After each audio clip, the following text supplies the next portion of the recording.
안녕하세요. 뉴스반장입니다. 고 박원순 시장에게 성폭력 피해를 당했다고 주장하는 피해 호소인 측 변호인이 13일 기자회견을 열었습니다.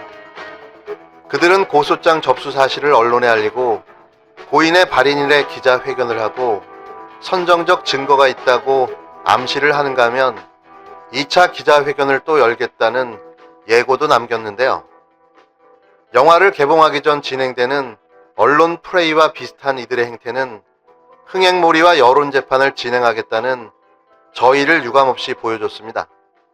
2차 피해, 3차 피해가 생기면 안 된다고 주장하며 목소리를 높였던 그들이 정작 자신들의 무책임한 이런 행동이 그런 피해를 양산시킬지 몰랐을까요? 증거랍시고 가지고 나온 증거는 누구라도 손쉽게 조작이 가능한 수준의 증거였고 4년 동안 피해를 당하고도 아무 대응조차 하지 못했다는 다소 억지스러운 주장은 공감하기가 어려웠는데요. 이러한 그들의 행동과 태도는 어떠한 의도를 가지고 벌여왔던 유사한 의혹 사건과 비슷하다는 확증을 지울 수가 없습니다. 그건 마치 패턴과도 같은 거였는데요. 이런 생각은 저만 하는 건 아닐 듯합니다. 페이스북에 올라온 진해원 검사의 글을 인용해 고소인 측에 정중하게 조언을 드릴까 합니다. 진실을 확인받는 것이 중요한지, 존경받는 공직자를 사회적으로 매장하는 여론재판이 중요한지, 본인의 선택은 행동으로 나타날 것이고, 시민들은 그것을 비언어적 신호로 삼아 스스로 진실을 판단할 것이다. 이 말을 잘 새겨 들으시기 바랍니다. 노회찬 의원 그 본인 얘기로 3천만 원인가 그걸로 목숨을 끊으셨잖아요. 네. 이게 올바른 삶을 살아가려고 하는 것은 굉장히 위험한 일이에요. 올바른 삶을 살아가려고 해도 실수해요. 네. 실수할 수 있어요. 또 실수하게 돼요, 사람은. 근데 그때마다 죽음의 공포가 어른거린다면 누구도 옳게 살겠다는 그런 의지를 불태우기가 어려워져요. 저는 이게 제일 무섭거든요, 지금. 그러니까 우리 모두는 불완전한 존재들이고 의도했든 의도하지 않았든 살아가면서 여러 가지 오류에 빠지기도 하고 주변 사람들의 오류에 얽히기도 해요. 근데 완벽한 사람이라고 내가 생각한 건데 내가 생각했던 만큼 완벽하게 훌륭한 사람이 아니라는 이유로 죽으라고 하는 거잖아요. 아니란 짐작으로요. 짐작으로. 아직은 확인되지 않았어요. 그러니까 우리가 옳지 않은 일을 한 사람을 비난하는 건 당연해요. 네. 근데 완벽하게 훌륭하지 않다고 해서 누구를 비난하기 시작하면 이 인간 세상에서 누가 살아남을 수 있을까? 특히나 그게 의도로 가지고 진보를 위축시키는 거라면 대단히 위험하기도 하죠. 근데 그러면서 진보라고 하는 분들이 거기 휘말려가지고 맞아, 진보가 그러면 안 돼 이러면서 같이 돌을 던지는 이런 풍경들을 보면서 같이 맞을까봐 돌을. 예, 나는 아니라고 말하는 거죠. 나는. 이게 나는 빼주세요. 화가 난다기보다 좀 무섭다. 한국기자협회가 기자에게 막말을 한 더불어민주당 이해찬 대표에게 직접 사과를 촉구했습니다. 이 대표는 지난 10일 서울대병원 장례식장에 마련된 고 박원순 전 서울시장의 빈소에서 조문을 마친 뒤 성추행 의혹 대응 계획을 묻는 기자에게 강하게 항의하며 후레자식이라는 막말을 했는데요. 이에 기자협회는 13일 공식 성명서를 발표하고 두 사람이 40년 지기로 우정을 쌓아온 만큼 이 대표의 슬픔이 크다는 것을 모르는 바는 아니다. 그러나 이 대표는 집권당을 대표하는 공인이라며 기자의 질문에 사적 감정을 개입시켜 과격한 언행으로 대응한 것은 분명 적절하지 못한 처사였다고 비판했습니다. 특히 기자의 질문이 사실관계 확인과 국민의 알 권리를 위해 필요했음을 강조했는데요. 한국기자협회는 기자는 국민의 알 권리와 사회 정의를 위해 취재하고 보도한다.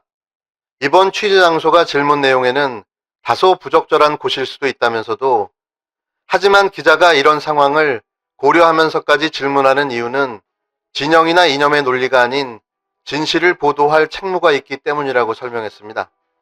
그러면서 공인으로서 고인에 대한 명예회복 차원에서라도 당에서 진행되고 있는 상황에 대해 사실 그대로 밝히면 될 일이었다. 그럼에도 저속한 비속어를 사용하면서 취재 기자에게 모욕을 준 것은 기자들에 대한 명예를 훼손한 것이자 또 다른 비하 발언이라고 지적했는데요. 지난 13일 강훈식 수석 대변인이 앞서 이해찬 대표의 발언을 공식 사과했지만 한국기자협회는 보다 진정성 있는 사과를 이 대표 본인에게 촉구한 겁니다. 한국기자협회는 물론 이해찬 대표의 욕설과 관련해 강훈식 수석 대변인이 사과를 했다. 그러나 당대표의 잘못에 수석 대변인이 사과한 것은 진정성이 의심을 받을 수 있다. 따라서 우리는 이해찬 대표의 진심 어린 사과와 결자 해지를 촉구한다고 밝혔는데요. 갑자기 욱하고 올라옵니다. 입에서는 다양한 언어들이 맴돌고 쏟아져 나오고 싶어 하는데요. 정제된 언어로 말하겠습니다.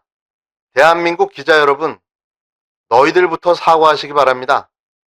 그간 너희가 수없이 써왔던 가짜 찌라시 뉴스들, 그리고 권력과 돈에 머리 숙이며 빨아주던 그 기사들, 독점 하나 특종 하나 건져 조회수와 부수 좀 올려보려는 그 얄팍함, 결국 광고 하나 더 받겠다는 그 몸부림, 여론이랍시고 기자랍시고 그간 너희가 한 악행들 먼저 사과해야 하지 않을까요? 똥통에 들어가 있는 것들이 지푸라기 하나 묻었다고 그리 지저대면 대체 어쩌자는 건가요? 똥통에서 우선 나오고 나서 지져도 지지세요.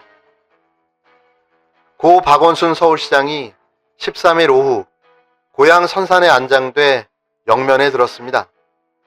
서울 추모공원에서 화장된 고인의 유해는 이날 오후 5시 30분쯤 그의 고향이자 선영에 있는 경남 창녕군 장마면 장갈이 동장가 마을에 도착했는데요.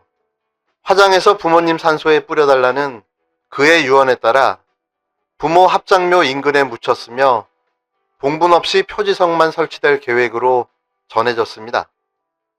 삼선 시장이던 박 시장이 8년 8개월간 재직하고 가족에게 남긴 재산은 7억 원의 빚이었는데요. 퇴직금은 받지만 공무원 연금은 지급 대상이 아닙니다. 그는 살아생전 각종 기부활동으로 1989년 이후 사회에 환원한 돈은 32억 원이 넘는 것으로 파악됐는데요. 박 시장은 이러한 상황에 대해 내내 가족들에게 미안함을 표현했고 또 시장직을 그만둔 뒤에는 다양한 강연 활동을 통해 빚을 갚고 가족들과 더 잘 살겠다는 의지를 사석에서 종종 표현하기도 했다고 전해졌습니다. 그가 생전에 미리 쓴 유언장에선 가족에 대한 마음이 담겨 있는데요. 박 시장은 제대로 남길 재산 하나 없이 무슨 유언인가 하고 나 자신이 자괴감을 가지고 있음을 고백한다면서 유산은커녕 생전에도 너희의 양육과 교육에서 남들만큼 못한 점에 오히려 용서를 구한다고 했습니다. 고 박원순 전 서울시장의 연결식이 있었습니다. 박원순 시장의 극단적인 선택에 대해서 매우 안타깝게 생각하고 박 시장의 명복을 빕니다. 두 번 다시는 이런 극단적이고 비극적인 선택이 있어서는 안 될 것이라고 생각을 합니다. 박원순 시장의 장례와 관련해서 우려스러운 점은 피해자에 관해서 제2차 가해의 움직임이 있다는 점입니다.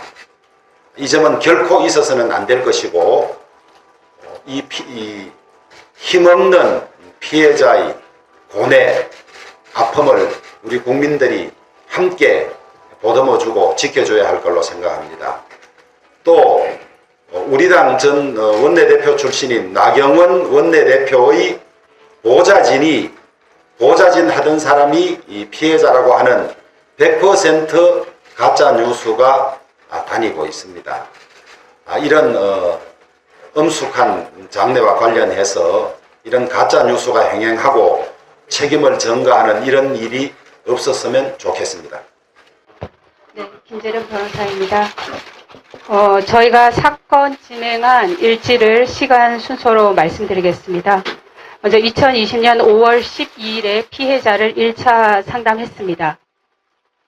그리고 2020년 5월 26일에 2차 상담을 통해서 구체적인 피해 내용에 대해서 상세히 듣게 됐습니다. 그리고 저희 사무실에서 5월 27일 2차 상담이 끝난 하루 후부터 구체적으로 법률적인 검토를 시작해 나갔습니다. 이 사건 관련 증거에 대해 말씀드리겠습니다. 피해자가 사용했던 핸드폰에 대해서 경찰에 임의 제출을 하기 전에 저희가 사적으로 포렌식을 했습니다. 그 포렌식을 통해서 일부 나온 자료는 수사기관에 제출이 되어 있습니다. 그리고 범행 방법 중에 하나인 텔레그램을 통해서 문자를 보내거나 사진을 보낸 부분에 대해서는 피해자가 비서로 근무하는 동안에 이런 문자나 사진의 괴로움에 대해서 친구들에게 보여준 적이 있습니다. 그리고 늦은 시간 친구들하고 함께 있을 때 이런 문자들이 오기도 했기 때문에 그 문자를 본 친구들도 현존하고 있습니다. 피해자는 이런 지속적인 피해에 대해서 여러 차례에 걸쳐서 피해를 호소했었습니다. 평소 알고 지내던 기자에게도 텔레그램 문자를 보여준 적이 있습니다. 그리고 친한 친구와 함께 있을 때 왔던 문자들을 그 친구가 아직까지도 기억을 하고 있습니다. 동료 공무원 전송받은 사진을 본 적이 있습니다.